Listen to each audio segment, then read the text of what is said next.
Patience. It's a really hard thing for me. I am at the core a very impatient individual. I do not like to wait for things to happen. I want them to be when I want them to be, right when I want them, just now. And I ultimately fall into this scenario where I force things to happen because of my lack of patience. I was reminded about what patience and perseverance does, the positive side of it, this past week. When I was traveling, I was in the animal kingdom. I was hanging out with my little boy. We have an 18-month-old little boy, and I'm telling you, this kid is something else. He's nonstop, all over the place, and he's just it takes a lot of patience.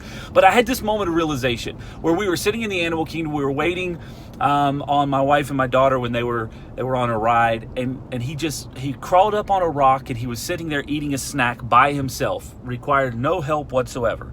And when he was finished, he crawled down off the rock, and he was walking around, and he was waving at people, and he was listening, and he was staying within the boundaries that I had set for him, and we were just having an awesome time back and forth. And I had this moment of realization that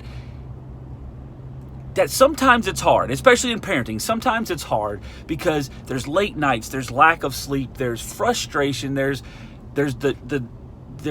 no communication because he can't talk. He just screams and cries whenever he's frustrated about something, and there's no way to communicate back and forth. But it's getting better.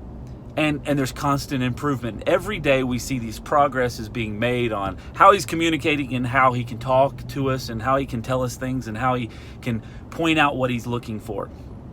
And I realized that it's not just that way in parenting, but it's that way in life and in business. Patience and perseverance is the key to seeing any type of long-term success. And oftentimes, when you're in the middle of it, when you're in the stressful moments, when you're in the no sleep time frame, when you're in the everything's going south, everything is going bad mode, we fail to see and we fail to understand that patience and perseverance will have a major payoff. So if you're in that situation now, just understand that it's going to change and it will get better. Patience and perseverance have huge payoffs as long as you can stay consistent.